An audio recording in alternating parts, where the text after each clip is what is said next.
Tem que acabar nessa hora, tá? Tá, pode deixar. Sem assédio, né? Assédio. Que pena!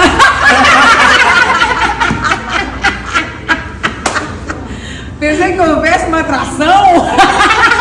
Muito bom! Tá mais pra distração mesmo. É distração. Tem que rir, gente. Rir é a melhor terapia. Nossa Senhora.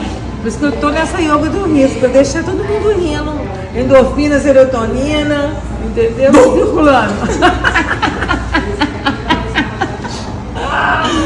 Ai, Jesus. Cadê meu contra-regra?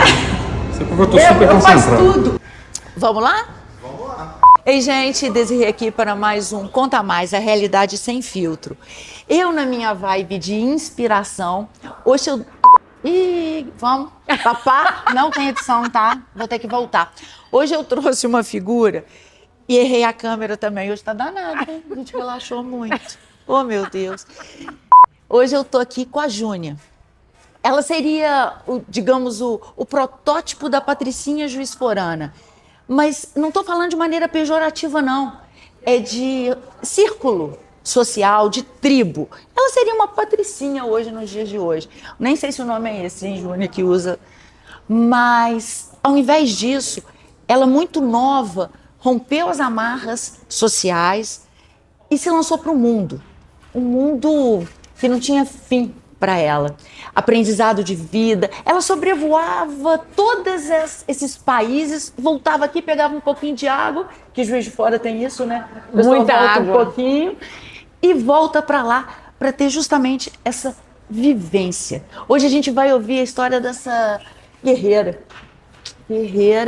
que saiu muito nova daqui, caiu no berço da meditação na Índia, ganhou o mundo e agora volta. Todo mundo diz que ela não tem amarra, mas eu tô para te falar que ela tem amarra sim. E a amarra dela é o coração, é o amor. Ela ganhou a vida, ganhou experiência, trocou experiências com outras pessoas e voltou justamente porque o amor gritou, os laços gritaram. Voltou para ficar no berço da família, Cuidando. dando o que você sabe fazer de melhor, que é o amor. É. E hoje eu queria muito ouvir de você. Da onde você tirou essa coragem de sair nova? Por que você resolveu cair no mundo?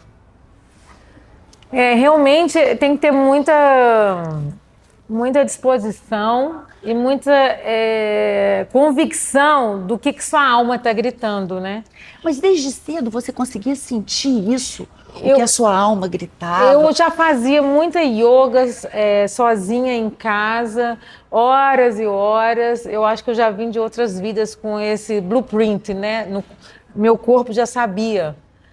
E aí, num desses relaxamentos, dessas meditações sozinha comigo, eu tive uma visão. E junto com a minha formação é de psicologia, e eu sempre optei por estudar corpo, mente e espírito.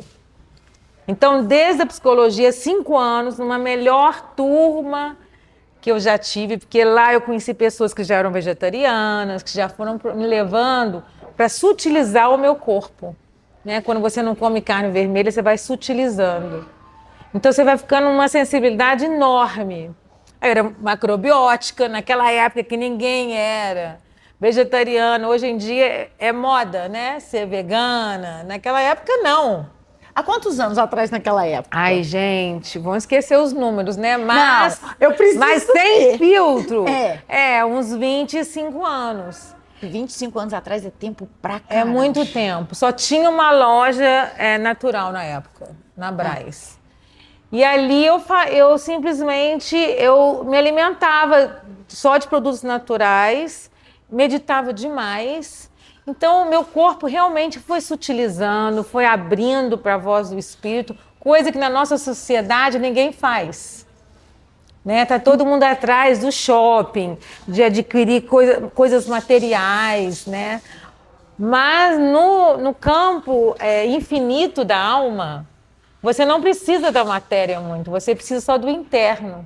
Porque o seu corpo pode, né, esvair, adoecer, mas a sua alma é eterna. Então, eu desde aquela época já sentia essa vontade de cuidar dessa alma. Como é que foi essa experiência? Ah, foi muito. Eu acho que eu fui guiada o tempo todo. E eu fiz uma formação na psicologia de 2 anos com um terapeuta no Rio, que eu amo. Sou amiga de todos os meus psicólogos que me formaram. E ele usava já as técnicas de catarse. Quem é você mesmo sem o seu nome e o seu sobrenome? E foi o que você viveu.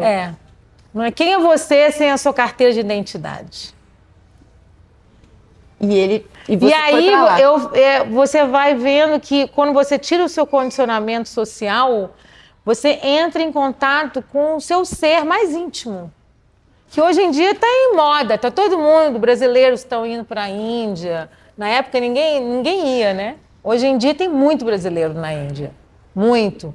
Porque foi chegando esse chamado, mas na época eu fui a precursora, né? Fui a primeira a falar, vou para a Índia para me espiritualizar. Mas você foi depois dessa sua experiência? Fui. Como é que foi essa Foi experiência? dificílimo, ninguém queria aceitar. A sua experiência? Lá? Não, aqui. Aqui. Você passou, eu teve uma visão. Eu tive visões, eu via auras. Eu já estava trabalhando como psicóloga, eu tinha meu consultório com meu nome, né? Júnia Machado, terapias orientais e ocidentais, eu já unia as duas. E eu tinha muitos clientes da Justiça do Trabalho e uma delas não conseguia engravidar. E aí, quando ela chegou no consultório, ela gostou muito do que eu estava oferecendo e em um mês ela engravidou. E esse foi meu, sabe, foi assim, como se eu tivesse prova de que todo aquele trabalho que eu tinha feito comigo tinha motivo e estava ali para ajudar as pessoas. Então, para eu entender, você cuidou do seu corpo para dar essa sutileza à alma, para começar a alma a aflorar e essa sensibilidade intuitiva de acender, de florescer. Isso. Vai acontecer, isso, né? E aí você começou a ver a aura das pessoas, porque eu li que rola isso. Auras e bloqueios. Quando a pessoa tem alguma dificuldade no corpo físico, ou engravidar, ou alguma doença, são bloqueios. E eu via na pessoa. Então, assim, vieram para o meu consultório pessoas famosíssimas de Juiz de Fora, que, assim, acreditando nessa... Quase uma milagreira, assim. Usando a psicologia junto com essas terapias. Então, isso me trazia cada vez certeza mais. Eu estou no caminho certo. Eu vim para ajudar a humanidade. Eu vim para curar. Eu não tinha dúvida. E por isso que nada me parou. Porque eu não tinha dúvida. Apesar da sociedade... porque não deve ter sido fácil. Não, foi dificílimo. Dificílimo. Porque eu rompi com o protocolo, né? E tem que ter coragem, né? Tem que ter coragem, porque lá são 5 meditações por dia, né? Você acorda às 5 da manhã, você medita o dia inteiro, vai para casa, 10 horas, no outro dia você começa de novo, acorda 4h30, vai meditar. Então, não é para qualquer um aguentar, né? Havia muita desistência? As pessoas desistiam no meio do caminho? As pessoas iam para uma temporada mínima. Eu fiquei muito tempo, porque eu vi que eu precisava... Que esse era o meu chamado, né? Que eu estava ali realmente para preparar para ajudar o próximo. Eu sempre gostei de ajudar.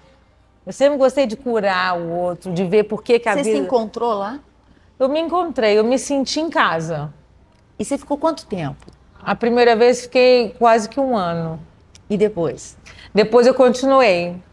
Aí eu fui visitando Ama, fui visitando Sai Baba, fui visitando outros mestres que ofereceram outras nuances do que eu busco, que é ver o ser humano como um todo, né? Você não é só esse corpo físico, né?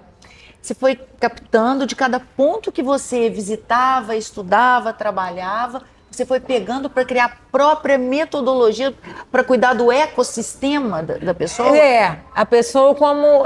às vezes a doença, ela vem... Eu estudei muitos casos de câncer, ela vem de emoções não expressas. Então, assim, na época da psicologia, eu ia nos congressos, né? E aí eu via que os casos eram, assim, pessoas que não expressavam raiva. Bom, então, em congresso com evidência científica, inclusive. Inclusive hoje a neurociência prova, né? Na minha época não era, mas hoje em dia está aí o Joe Dispenza, todos esses provando que todas as doenças têm um fundo emocional. Então, o meu trabalho foi sempre deixar que o indivíduo expressasse as emoções. Porque aquilo que você não expressa, você reprime. E para onde vai a energia que você reprime? Vai desovar em algum lugar. Ela vai criar metástase, vai criar algum foco do seu corpo, que a acupuntura chama, que é o seu órgão de choque, que é o mais frágil, para ela se instalar. Então, na época, eu já fazia acupuntura, eu já entendia, né? Fui para a China, estudei muito a medicina chinesa, porque no Oriente eles cuidam da saúde, no Ocidente eles cuidam da doença. E é uma diferença enorme. brutal. Porque se você cuida da saúde, você vai tendo uma versão mais... que hoje em dia as pessoas falam, né? Qual é a sua melhor versão, né? Qual que é a sua melhor versão? Você está saudável, feliz. E como é que você faz um link de tudo isso com a saúde mental? Hoje? A saúde mental hoje vem de todas essas cobranças da sociedade. Que você tem que estar sempre linda, né? Que hoje em dia as atrizes da Globo já estão se expondo, né? Umas não querem botox, as outras estão com cabelo branco. Essa cobrança de você ter que ser a super mulher, que você tem que ser o super homem, ou que você tem que dar conta de ser a melhor mãe, a melhor esposa, a melhor... Essa cobrança é enorme. E aí, como é que você tem uma saúde mental para suprir todas essas cobranças que a sociedade, que a família te dá? É muita cobrança. E você sabe muito bem disso, porque você rompeu lá atrás, há 25 anos atrás, você rompeu isso. O que você acha que te levou a romper?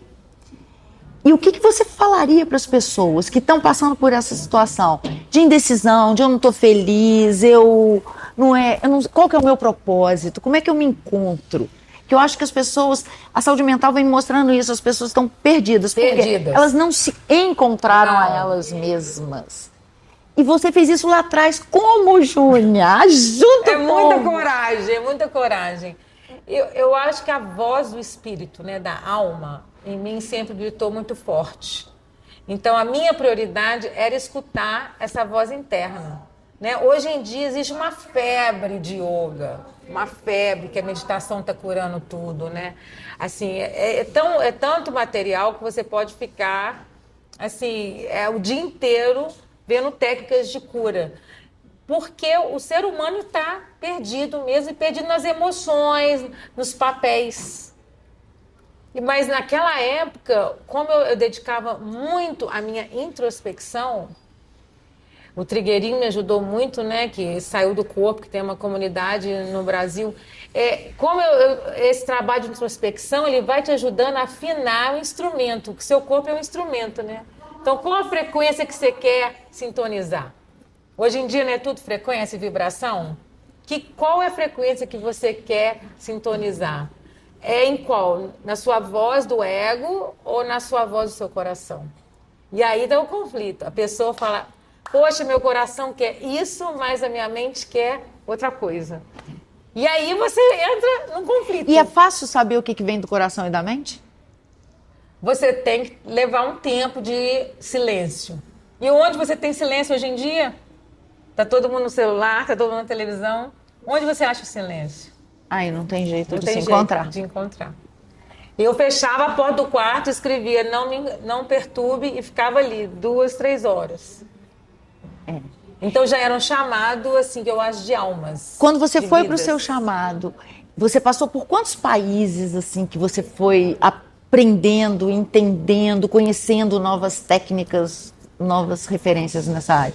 Olha, o Oriente sempre me atraiu muito pela discrepância dos valores, né? De ser tão assim, tão simples e ao mesmo tempo tão dedicado às artes de cura, né? A Tailândia tem muita massagem, é uma das melhores massagens que existe, né? Lá em qualquer lugar você acha tofu, e eu, como sempre fui vegetariana, a minha inclinação para esses países foi muito.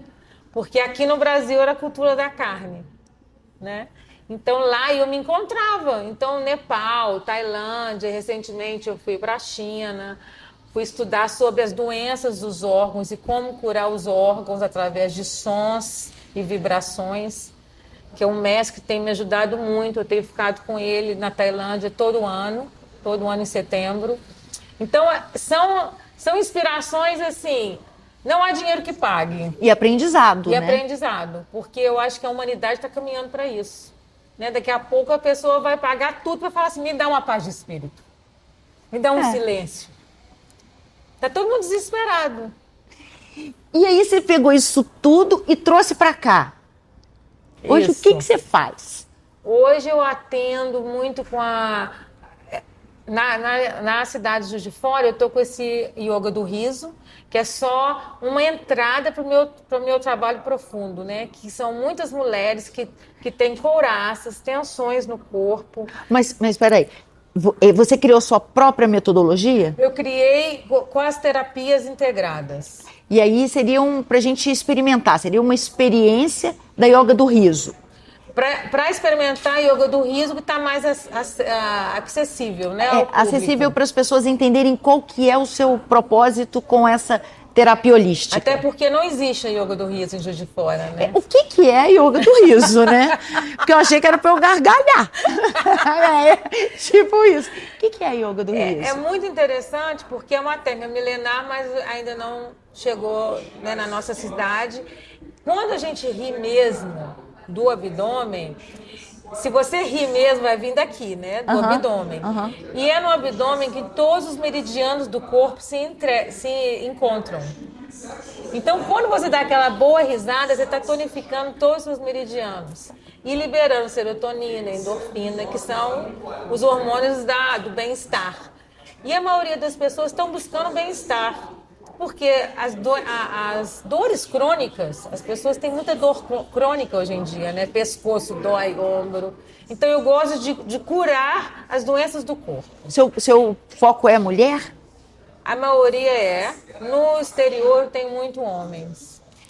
A gente estava conversando antes e me chamou a atenção um ponto que eu falei, cara, antes da gente começar eu fiquei pensando, mas como assim?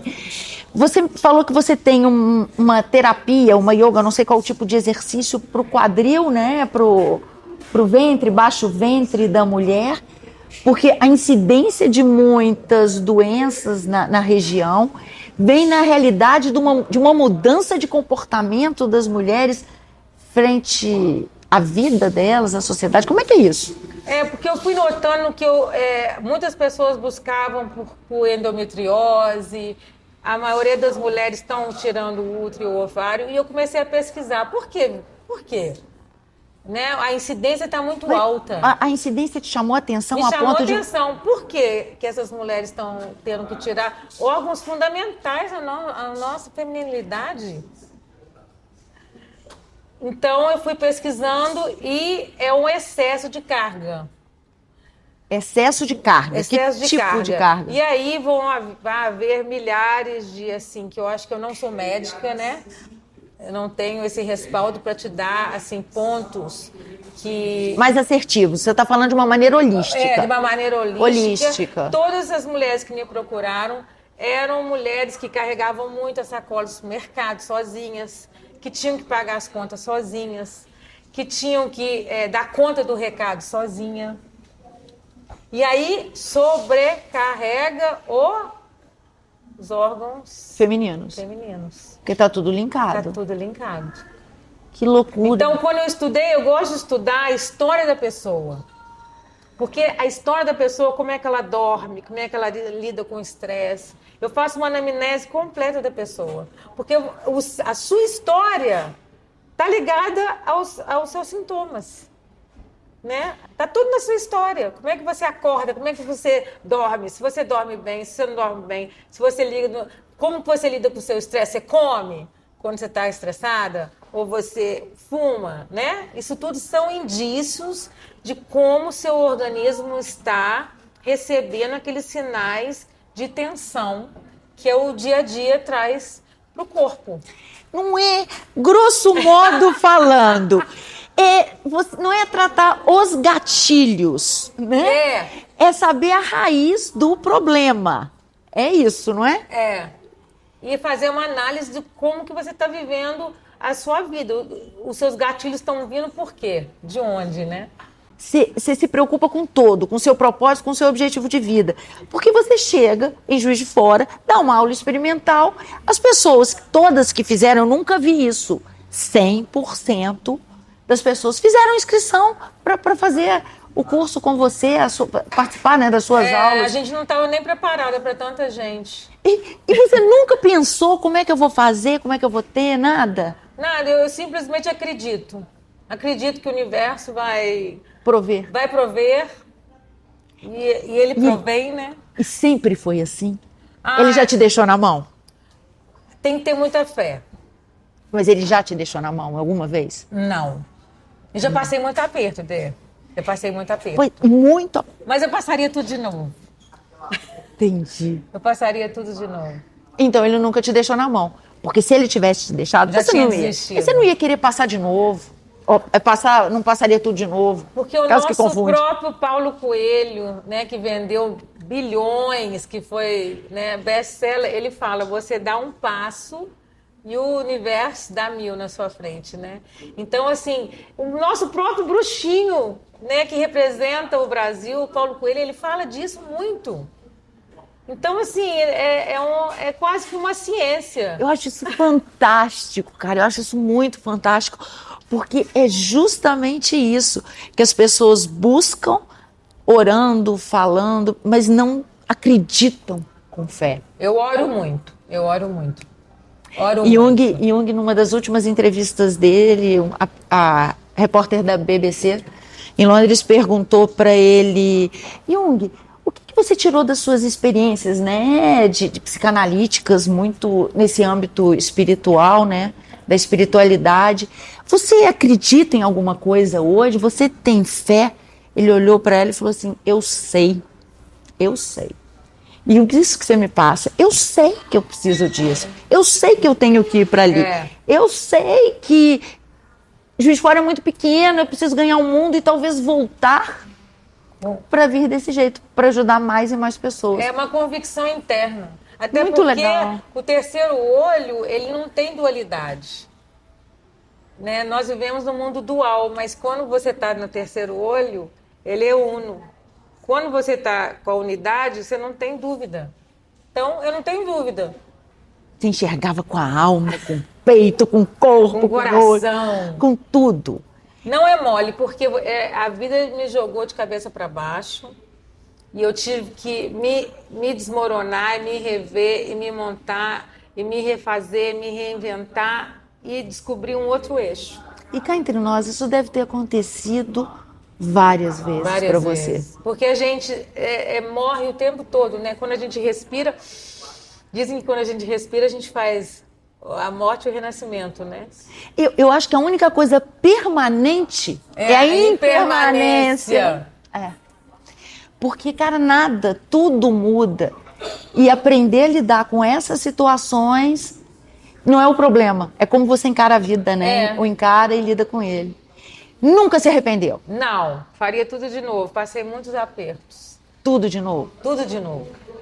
O que te deixa mais feliz nessa vida? Mais feliz foi ver isso aí. Eu tinha um projeto que era o Colchão no Chão, que era um projeto para falar que a época que eu fui mais feliz quando eu só tinha um colchão. Que eu desprovi de todas as coisas materiais e eu vivi tão simples, né? Eu virei como uma monja celibata, andando só de branco. E nessa época eu lembro que eu não tinha nem metade do que eu tenho hoje das preocupações. Porque a riqueza espiritual, ela é muito poderosa. Como é que você encara a felicidade? O que é felicidade para você? É simplicidade. Porque o que me toca na Índia, em países pobres, Nepal, é que eles são tão pobres, né, materialmente, mas ricos de espírito, e eles são meu exemplo de felicidade. Porque vem uma riqueza dentro deles, um sorriso de dentro deles, e eles não têm conforto nenhum. Eu falo, uau, como é que pode ser tão feliz sem conforto nenhum? E a gente tem tudo e ainda reclama. E lá eles não têm nada e não reclamam. Como é que é isso, Desirê? Me explica agora. Evolução. Me explica. Me explica. Eu acho que a felicidade... O nosso problema hoje de não encontrar a felicidade, porque a felicidade não está hoje no ser pra gente, está no ter. E o ter, ele tem limite, o ser não. Eu posso ser o que eu quiser nessa vida. Mas eu não posso ter tudo. Eu vi do Rossandro Klingen num vídeo hoje, eu nunca vi alguém deprimir porque não tem um iate. Eu nunca vi ninguém. Então talvez eles tenham que nos ensinar o que é felicidade. Com certeza. E as pessoas que têm mais bens materiais, porque eu já convivi com muitos, são as pessoas que às vezes têm muitas mazelas internas. E aquelas que eu vi ali mendigando, tinham um sorriso e uma tranquilidade interna tão enorme, tão vasta, que eu falava, uau! Sabe, são mestres, né? Porque dizem que a gente encontra um mestre, que um cachorro pode ser seu mestre, né? Que qualquer ser pode ser um mestre, pode ser um veículo, né? Para te despertar. Eu vi aquelas pessoas pobres tão felizes e falava, uau! E aqui eu volto para o Ocidente e vejo que a gente tem tanto conforto e está todo mundo lamentando, não é? Não tenho isso, não tenho aquilo. Hoje não tem. Né? Nada, é impressionante, é impressionante. Então o Oriente me ensina muito. E é engraçado você falando assim, o sorriso, a felicidade dele, e Deus vai lá no final e provê. Provê. Eu tenho um episódio que eu amo, que eu conto nos meus grupos. Do lado de fora da German Bakery, uma padaria na Índia, em Rishikesh, que é a capital do yoga, que você sabe, tinha um paraplégico, sem os membros, né? Toda vez que eu saía, ele estava lá, com um sorriso até aqui. E ano após ano, ele estava ali. Não pode nem mendigar, porque não tem braços, né? Mas com um sorriso enorme. Um dia, depois de uns anos, eu conversando com ele, ele falou assim, vou te apresentar a minha esposa e meus filhos. Para fazer essa cara. Ele me apresentou a esposa com todos os membros de Sari, maravilhosa, e os 3 filhinhos. Aquilo para mim foi assim, sabe? Um murro. É um murro. Você toma um murro. Um tapa na cara. Não, que tapa. É um soco. Um soco. Porque você vê que eles não têm limitação como nós temos. Eu me cobro muito. Eu me cobro o tempo todo de não estar fazendo mais, de não estar com o meu consultório, de não ter mais clientes. Eu me cobro. Essa pessoa sem membros... Você vem para essa psicosfera ocidental. Se você tivesse lá... Isso, essa psicosfera ocidental que... É um inferno. Que cobra títulos, que cobra poder, que cobra pose, que cobra status, né? Isso mesmo. Mas se eu bem te conheço, tu vai fazer desse limão uma limonada aqui. Teve que voltar, né? Porque vai ficar com os pais. E o amor, as raízes me chamam muito. E aí, você vai mudar agora aqui. Que limonada você vai fazer? Onde as pessoas te acham? Porque eu acho que você é uma necessidade hoje, tá, Júnior? É uma cura integral. As pessoas me acham aqui agora. Eu tenho o meu Instagram, eu vou botar na descrição. Eu ponho na descrição o seu Instagram. Eu acho que vai chover direct, porque a gente precisa, cara. Lógico. Né? E qualquer pergunta que vocês quiserem, qualquer dúvida, pode me perguntar. Eu estou, assim, super disponível. Inclusive, ela quer isso, tá, gente? Ela quer isso. E, pensando agora, vou fazer melhor. Não vou terminar o episódio só para tombar o Gil. Eu tenho tanta história para contar. Ai, Gil, senta aí. Médico, amanhã ele é hipocondríaco, mas está melhor um pouco. Ô, gente, brigadão por ter ficado aqui com a gente. Toca o sininho, se inscreva no canal, isso é muito importante pra gente, para que a nossa mensagem viralize, chegue ao maior número de pessoas possíveis. Número. Não vou essa não. Gostei! Tribunal da Internet, vai falar, não sabe nem falar. Mas segue a gente lá. Beijo, muito Beijo, obrigada. namastê, muito amor.